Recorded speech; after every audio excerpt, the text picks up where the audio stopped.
ام المومنین سیدہ عائشہ صدیقہ فرماتی ہے میں نے اللہ کے رسول سے پوچھا یا رسول اللہ کیا آپ کا کوئی گنہگار امتی بھی جنت میں جائے گا؟ کیا آپ کا کوئی پاپی امتی بھی جنت میں جائے گا؟ حضور فرماتے ہاں اے عائشہ، جو رات کی تاریکی میں، جو تنہائیوں میں اپنے گناہوں کو یاد کر کے روتا ہوگا، ایسے گنہگاروں کو اللہ قیامت کے دن بے حساب جنت عطا فرمائے گا، ان سے حساب نہیں لیا جائے گا۔ اس لیے آئیے اپنے گناہوں پہ گڑ گڑائیے، روئیے، اپنی زندگی میں انقلاب برپا کیجئے، اور ہندوستان کے مسلمان 3 کام پر محنت کریں۔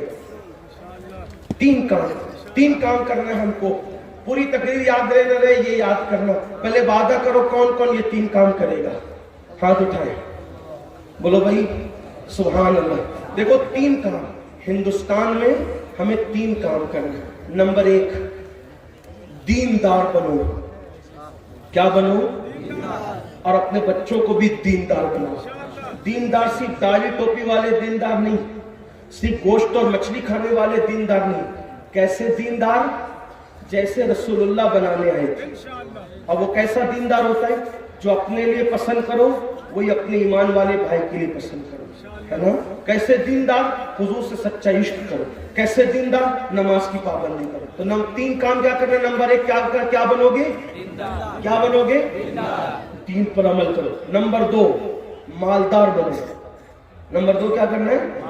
مالدار بنو، محنت کرو، کھیل کود سے توجہ ہٹا کے مال حاصل کرو، جوئے سٹے شراب سے نہیں، حلال محنت کی کمائی سے، کیونکہ غریبی کبھی کبھی آدمی کو کفر تک لے جاتی ہے، اس لیے مالدار بنو۔ کچھ لوگ کہتے ہیں نا ارے اللہ کے رسول بھی غریب تھے ہم بھی غریب ہیں، تو کیا؟ یہ جھوٹ ہے۔ حضور کوئی غریب نہیں تھے، حضور کوئی مسکین نہیں تھے، حضور کوئی مفلس نہیں تھے۔ حضور علیہ السلام اتنے مالدار تھے کہ ان سے پہلے اتنا بڑا مالدار نہ کبھی روئے زمین پہ آیا، اور نہ قیامت تک ان جیسا مالدار کوئی روئے زمین پہ آ سکتا۔ اب آپ کہیں گے یہ کوئی نئی بات ڈال دی آپ نے؟ میں نے کہا نئی بات پھر کہتا ہوں، میں نئی بات لانے والا کون؟ سنو، حضور کتنے مالدار تھے۔ کوئی ایک ریاست کا مالک، کوئی ایک کھیت کا مالک، کوئی ایک ملک کا مالک، کوئی 2 ملک کا مالک۔ میرے نبی اتنے مالدار تھے کہ اللہ نے پوری دنیا کا بھی مالک بنا دیا اور ان کو جنت کا بھی مالک بنا دیا۔ میرے امام کہتے ہیں مالک کل خالق کل، آپ کو مالک کل بنا دیا، دونوں جہاں آپ کے قبضہ و اختیار میں۔ اور حضور علیہ السلام، یہ تو بات بھی، لیکن حضور کے پاس مدینہ شریف میں اور ارد گرد مدینہ شریف کے اتنی زمینیں تھی کہ حضور سے بڑا کوئی زمیندار نہیں تھی۔ میں اپنے الفاظ میں سمجھا رہا ہوں، لاکھوں کی آمدنی تھی حضور کی، لاکھوں کی، لیکن بات یہ تھی صبح آتی تھی لاکھوں کی آمدنی، شام تک سب تقسیم کر دیتے تھے۔ ہاں، اب آپ کہیں گے جب لاکھوں کی آمدنی تھی تو اعلیٰ حضرت نے یہ کیوں کہا 2 جہاں کی نعمتیں ہیں ان کے خالی ہاتھ میں؟ یہ بھی ایک مسئلہ آپ لا کے کھڑا کرتے ہیں۔ بڑے بڑے شاعر لوگ اہل علم میں بیٹھے ہوئے، تو اس کی بات کر دوں، یہی تو امام احمد رضا کا کمال ہے کہ وہ فنکار نہیں تھے، وہ عاشق رسول تھے۔ کیا مالک کونین ہے، گو پاس کچھ رکھتے نہیں، 2 جہاں کی نعمتیں ہیں ان کے۔ دیکھو ان کے ہاتھ خالی تھے نا، میں نے کہا ایک خالی کا مطلب ہوتا ہے کچھ نہیں، یعنی خالی ہے نا، خالی کچھ نہیں، نتھنگ، کچھ نہیں، صحیح۔ اور ایک خالی کا مطلب کیا ہوتا ہے؟ ایک خالی کا مطلب ہوتا ہے اونلی، صرف۔ مطلب کیا؟ اگر پوچھا جائے اس وقت کس کی تقریر ہو رہی ہے بخاری اس میں، تو کہ اس وقت خالی امین القادری بول رہا ہے، یعنی سب چپ ہے اور صرف امین القادری بول رہا ہے، اونلی وہی بول رہا ہے۔ تو کیا اس وقت اسٹیج پر شاکر سامی صاحب بھی موجود ہیں؟ نہیں، وہ آنے والے تو تھے لیکن ان کا ویزا کینسل ہو گیا، اس لیے وہ نہیں آئے، اس لیے خالی امین القادری بول رہا ہے۔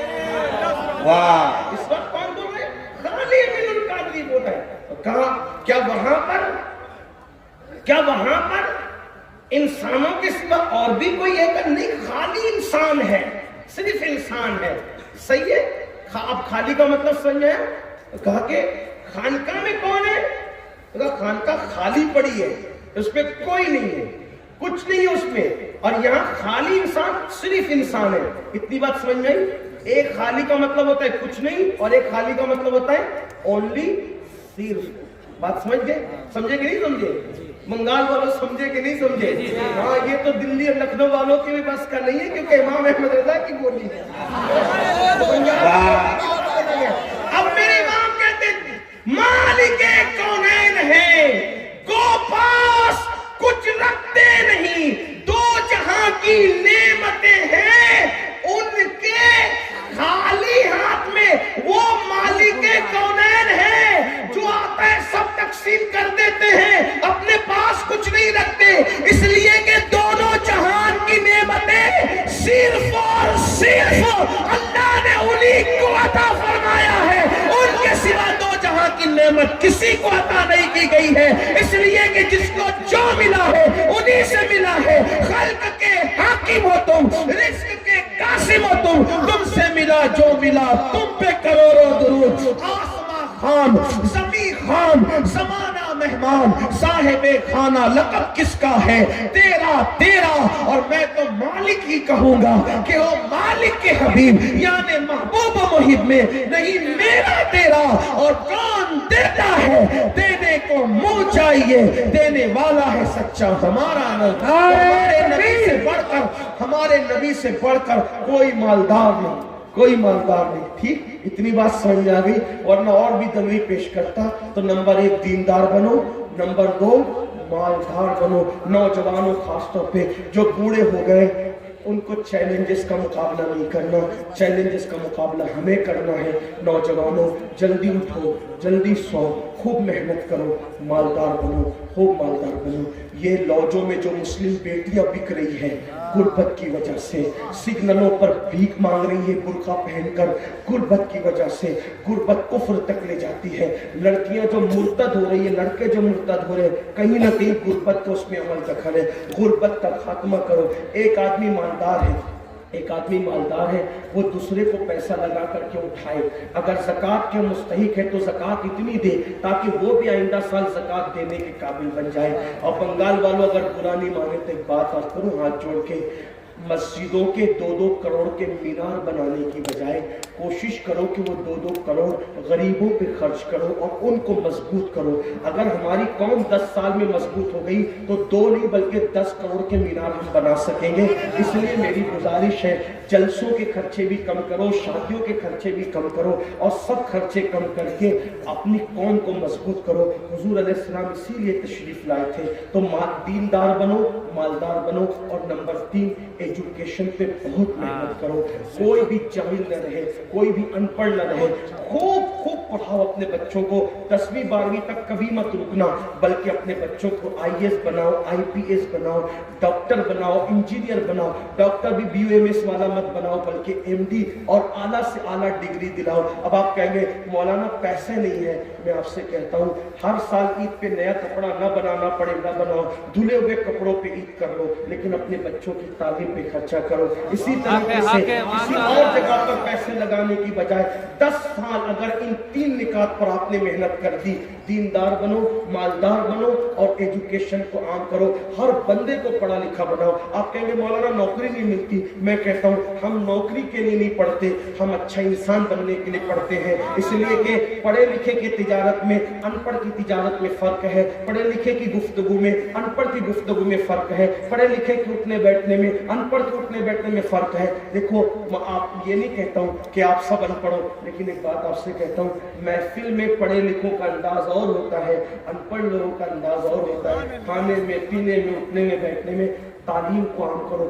دنیا بھی پڑھاؤ، آخرت بھی پڑھاؤ. اپنے بچوں کو اتنا علم دو کہ وہ مسلمان رہے، سچے مسلمان رہے، اور اپنی بچیوں کو بھی اتنا علم دو سچی پکی مسلمان رہے. اور اسکول، کالج، یونیورسٹی میں اعلیٰ سے اعلیٰ تعلیم دلاؤ. اور یاد رکھنا غربت کا بہانہ مت بناؤ. بیٹیا کی شادی ہوتی ہے تو لاکھوں روپے کہاں سے آتے ہیں؟ اور آپ سے کہتا ہوں 8 گھنٹے محنت کرنے کی بجائے 16 گھنٹے محنت کرو. محنت میں پیچھے مت ہٹو. اپنے بچوں کو پڑھاؤ. صرف 10-12 سال ہندوستان کے تمام مسلمان محنت کر کے اپنے بچوں پہ محنت کر لیں، کوشش کر لیں، کاوش کر لیں، تو دیکھنا نقشہ بدل جائے گا. یہ بھی آپ سے کہتا ہوں ایک بات کہتا ہوں، منع نہیں کر رہا ہوں، اگر مجھ سے غلطی ہو تو میرے علماء اصلاح کریں گے، آپ میری ذات کو دیکھ کے قبول نہیں کرنا۔ باپ کے چہدل پر 40 دیگ پکانے کی بجائے ایک دیگ پکاؤ، ان 40 دیگوں کا خرچہ بچا کر کسی بچے کی تعلیم پر اپنے باپ کے ایصال ثواب کے لیے خرچہ کرنا۔ پیر صاحب کے مزار پر 1 لاکھ کی چادر لا کے ڈالنے کی بجائے 100 روپے کی چادر ڈال دو، باقی کے پیسے بچا کر غریبوں کی تعلیم پہ خرچہ کر دو۔ پیر صاحب کے ایصال ثواب کے لیے وہ اس 1 لاکھ کی چادر سے جتنا خوش ہوں گے، وہ 100 روپے کی چادر سے بھی اس سے زیادہ خوش ہوں گے، کیونکہ آپ نے کسی کو اٹھا دیا، کسی کو آپ نے ترقی پہ لے گئے۔ ایک بات کہتا ہوں، میرا پیر جنتی ہے تو میرے پیر کو میری 1 لاکھ کی چادر سے کیا غرض؟ اس کو تو جنت میں اس سے بہتر لباس مل چکا ہے، اس کو تو 1 لاکھ اس سے بہتر لباس مل چکا ہے۔ تو یہ باتیں قلب لگے معاف کرنا، لیکن آپ سے ایک بات کہتا ہوں، رسومات سے نکلو، حقیقتوں کی طرف آؤ، رسومات سے نکلو، سچائیوں کی طرف آؤ۔ ایک دوسرے کو گرانے کی کوشش مت کرو، ایک دوسرے کو اٹھانے کی کوشش کرو، آپس کے جھگڑے ختم کرو۔ تیرا سلسلہ بڑا، میرا سلسلہ بڑا، تیری برادری بڑی، میری برادری بڑی، تیرا پیر بڑا، میرا پیر بڑا۔ یاد رکھنا، ہم سب کا سب سے بڑا پیر مصطفیٰ جان رحمت ہے، وہ سب کے پیر ہے، اور ان سے بڑا کوئی ہو ہی نہیں سکتا اللہ کی مخلوق میں۔ ہمارے امام نے کہا، اور پوری دنیا متفق ہے کہ ہمارے پیر سب سے بڑے ہیں۔ ظاہر سی بات ہے، سارے پیر ان کی نالین میں ہے، اور وہ سب پیروں کے پیر ہیں۔ میرے امام کہتے سب سے اولا وہ اعلیٰ ہمارا نبی، سب سے بالا وہ اعلیٰ ہمارا نبی، اپنے مولا کا پیارا ہمارا نبی، دونوں عالم کا دولہا ہمارا نبی۔ سارے اچھوں میں اچھا سمجھیے جسے، ہے اس اچھے سے اچھا ہمارا نبی۔ سارے اونچوں میں اونچا سمجھیے جسے، ہے اس اونچے میں اونچا ہمارا نبی۔ ہمارا نبی اتنا اونچا ہے کہ اللہ اکبر، تاج روح القدس کے موتی جسے سجدہ کرے، تاج روح القدس کے موتی جسے سجدہ کرے، رکھتی ہے کتنا وقار۔ اللہ اکبر ایڑیاں، کوئی برادری بڑی نہیں، کوئی برادری چھوٹی نہیں۔ میرے آقا فرماتے ہیں، کلکم من آدم و آدم من تراب، تم سب آدم کی اولاد ہو، اور اللہ نے آدم کو مٹی سے پیدا کیا۔ جب تم سب کی امی ایک ہے، ابا ایک ہے، تو چھوٹا بڑا کوئی کہاں سے ہو گیا؟ اس لیے برادری کے نام پہ نہ لڑو، کسی نام پہ نہ لڑو، سب لوگ رسول اللہ کی ذات پہ متحد رہ جاؤ،